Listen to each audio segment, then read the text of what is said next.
guys. I got a couple good questions from the first beginner series video. One of the answers is going to be a lot shorter than the second one, but I figure we can fit both of them in while I have some time. So the first question is, as a new arm wrestler, should you be worrying about a weight class? The quick answer is no. You should be worrying about becoming a good arm wrestler, or at least understanding who you are on the table. If you're 178 pounds and you want to make 176, then by all means make that weight class. 2 pounds is not a cut.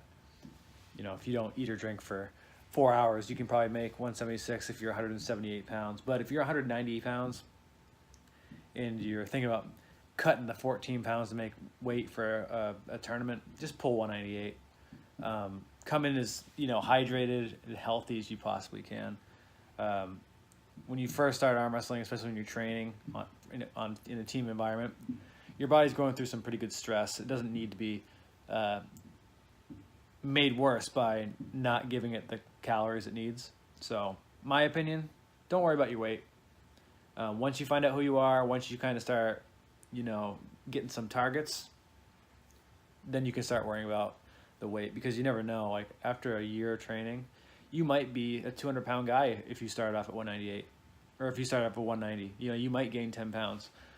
You might end up losing that weight completely naturally just through extra work. You never know. So that's my opinion.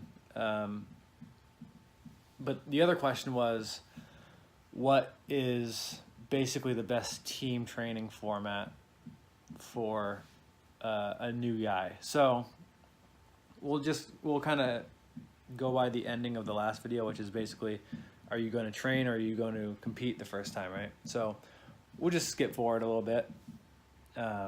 Whether you decided to train first or compete first, whatever, you step into your first team training environment, right? You find your team, you walk in.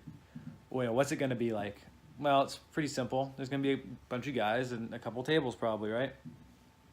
Now, every team's a little different in terms of how much experience you have.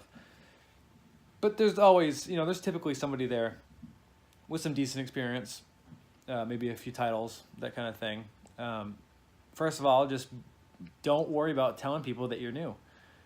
This is training. This is not a place to show who has the biggest set of balls, okay? This is a place where everybody's supposed to be helping each other get better. Now, of course, it takes all kinds. So you're not always going to have those guys. Some guys are not always the best teammates. Those guys come in later as far as being a good tool when you're a little bit more bulletproof. But we'll just we'll keep talking about when you're brand new. So you're brand new. Let people know that you're new. Warm up very well. And the warm up is really just something as simple as just going back and forth with little to no resistance. You just want to get everything moving, right? You just want to get everything loose. Some people prefer to just hold in the center of the table, at a really light intensity to get blood flow. Whatever, it's fine. Any of it's fine.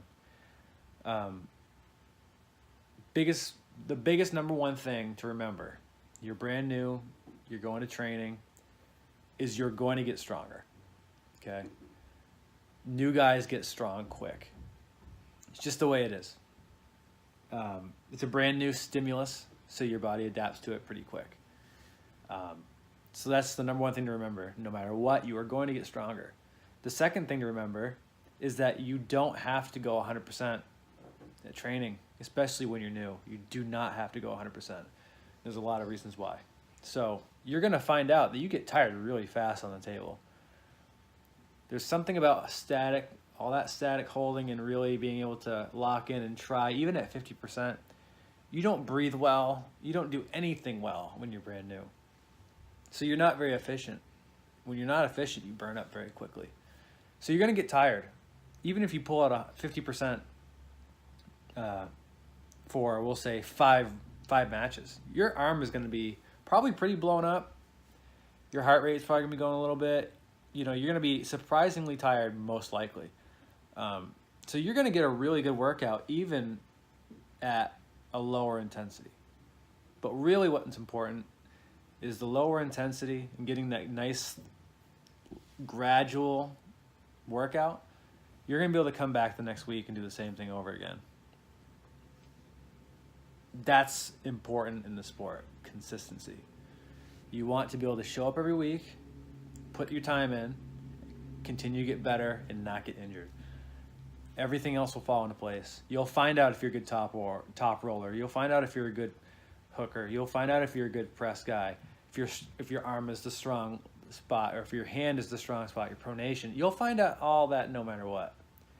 But what you don't want is you don't want to go in there for a couple weeks and then get some horrible nagging elbow issue that sticks with you for the first 3 months of your career. You don't need that, because those things are going to happen. They're already going to happen. You just want to make it the minimum impact, right? So don't worry about going 100%. Don't worry about showing everybody how strong you are. It's not important. What's important is that you show up every single week and that you get your work in. Now, going back to the injuries thing, if you notice there's a guy on your team who maybe hits or engages quickly, I would stay away from that person. Nothing against that person, because there's going to be a lot of guys who get really good work out of that person, but you don't really need that at first. You don't need to be catching people and hitting those, those really fast twitch, hitting in those tendons and hitting all those connections. You don't really need that right away. If anything, that's just going to set you back, and it's going to make the next week when you come back, you're going to have all those little pains still. So we want to minimize all that kind of stuff. And really, we're talking about some of the bone injuries and stuff too. You don't need to be catching that kind of stuff. Also, if at all possible, which it usually is, don't arm wrestle amateurs if you're an amateur. Novices versus novices are the ones who get hurt. Just the way, two people who don't really know what they're doing. It just makes sense that if anything, that's going to get you injured. Plus, the open class guys are probably going to be a little stronger, so they'll be able to hold you in the center. They'll be able to train with you. They'll be able to give up a little bit of position in order for you to get a little bit of position to keep you safe, to let you work offensively a little bit. But, yeah, it doesn't have to be 100%. You don't have to kill yourself right away. All that stuff will come up. It's all about conditioning. You want to condition the joints, the soft tissue connections, the bones, everything. You want to condition your body to be able to slowly and steadily get stronger and absorb all this pressure you're giving it. Nobody starts off right, here, right, with soft tissue and bones. Nobody does. There's always something that's stronger. If you're a strong guy, your muscles are probably gonna be stronger than your bones. If you're not a real strong guy, your bones will probably be a little, be able to withstand the muscle torque that you're giving it. Either way, you need to kind of even them up, and then you can kind of raise them together. And the effort that you're putting in is just to lay down the foundation for what you're building later. That is training. That's all it is. So hopefully that helps.